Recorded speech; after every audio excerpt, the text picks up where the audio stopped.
Welcome to Learn English Through Stories, where every story teaches and every word matters. Learn English. Live the story. Let's begin.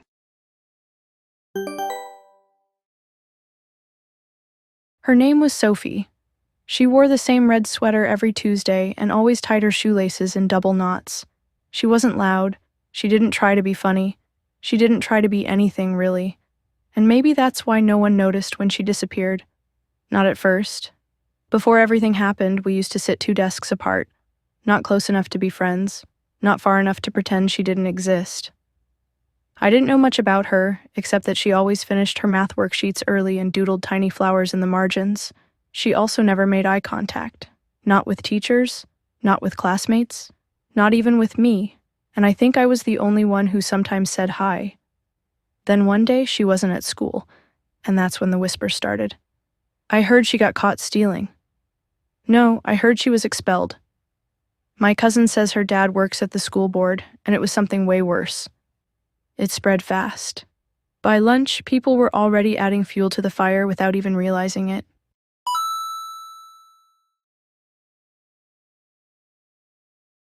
I didn't say anything. I didn't believe it. Not really. But I didn't speak up either, and maybe that's how it began. Because when you turn a blind eye, lies grow roots.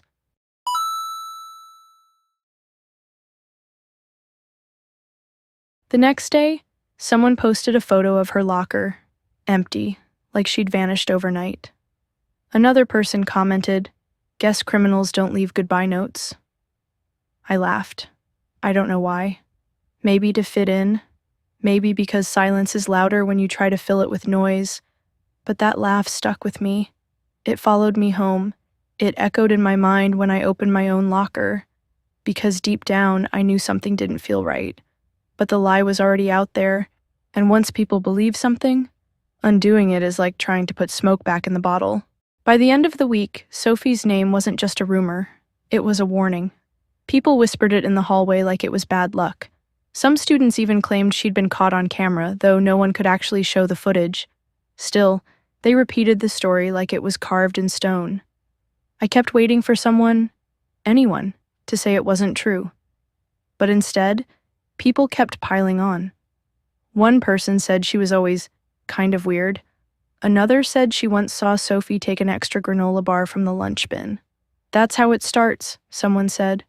"Next thing you know, she's robbing lockers." It was ridiculous. But the truth? The truth was already buried under 100 lies, and I was part of the silence that buried it. I wanted to tell someone it didn't make sense, but every time I tried to open my mouth, the words got stuck in my throat.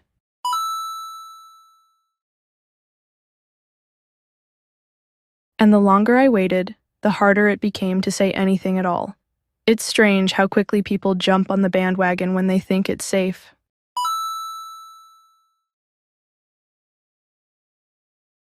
Even teachers started acting differently. They never mentioned Sophie by name, but one morning a staff member gave a long speech about respecting school property and consequences. Some kids snickered. I didn't. Because I remembered something Sophie said once, the only full sentence I ever heard her say. It was the day someone accidentally knocked over her backpack in the hallway. Everyone laughed. She didn't. She picked up her books and muttered, "I'm used to being invisible. It makes things easier." At the time I hadn't thought much of it, but now I understood. When no one sees you, no one defends you.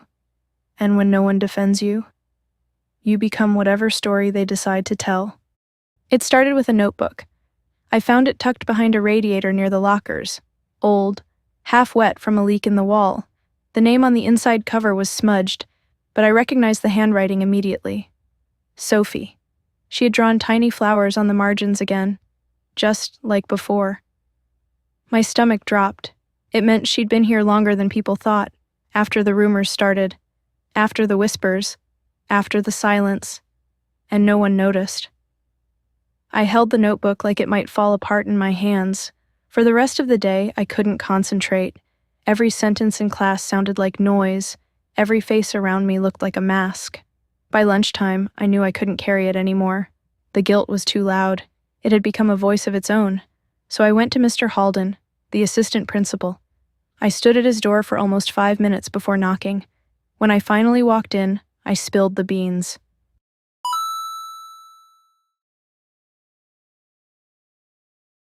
That I'd found her notebook, that the rumors didn't make sense, that no one ever had proof, that I laughed and didn't stop it. Mr. Halden didn't interrupt.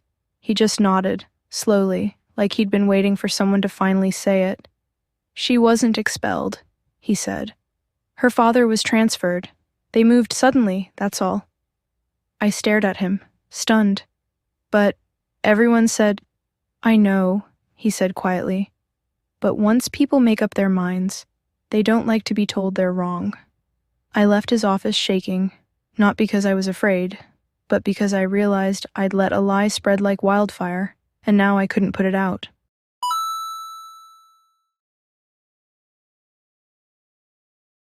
I thought telling the truth would make me feel better, but instead, it made me see everything more clearly, and sometimes that's worse. The next day at school, everything looked the same. Same buzzing hallway, same click of lockers, same voices pretending they knew everything about everything. But something in me had shifted. I walked into homeroom with Sophie's notebook in my backpack. Not to return it, I couldn't, but to remind myself this wasn't just a bad dream I could sweep under the rug.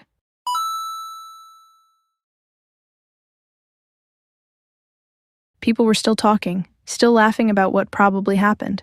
So I stood up, not on a table, not in some movie-style dramatic moment, just at the front of the room, hands shaking. Hey, I said. Only a few people turned. I need to say something about Sophie. That got their attention. I told them the truth, all of it, that she hadn't been expelled, that there was no proof she stole anything, that she left because her family moved, not because she was guilty, and that we all jumped to conclusions without asking a single question.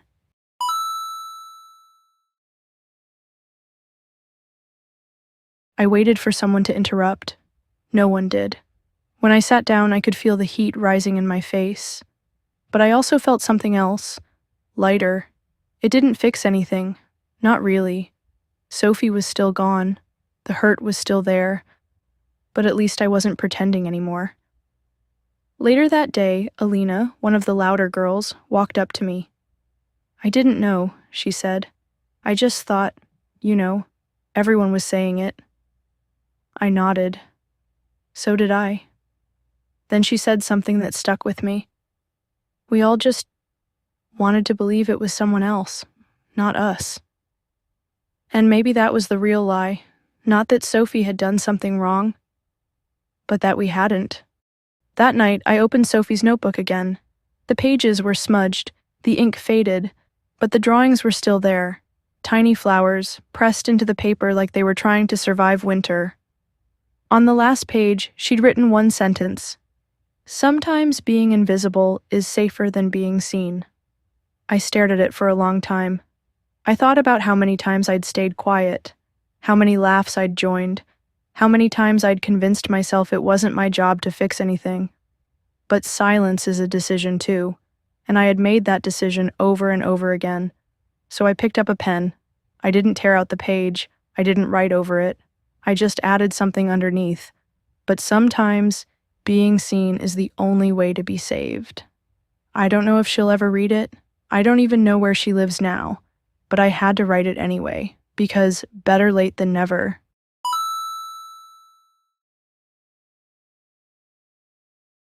The next week, I asked the librarian if I could start a student newsletter. Just one page, once a month. A place where students could speak, anonymously or not. She smiled. You're not exactly the loud type, she said. I shrugged. I wasn't, but I'm trying. It wasn't much, but it was something. We called it the second page, because stories don't end just because someone stops reading, and because every coin has two sides. You just have to turn it over.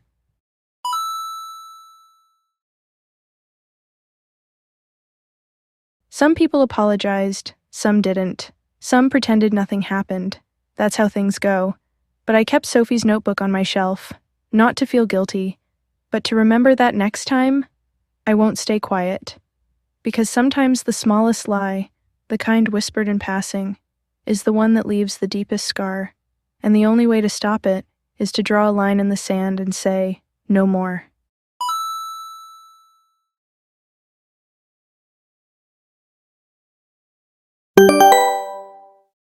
Key idioms you learned. Add fuel to the fire, make a bad situation worse. Turn a blind eye, know something is wrong but ignore it. Get stuck in one's throat, feel unable to speak due to guilt or emotion. Jump on the bandwagon, join something because others are doing it.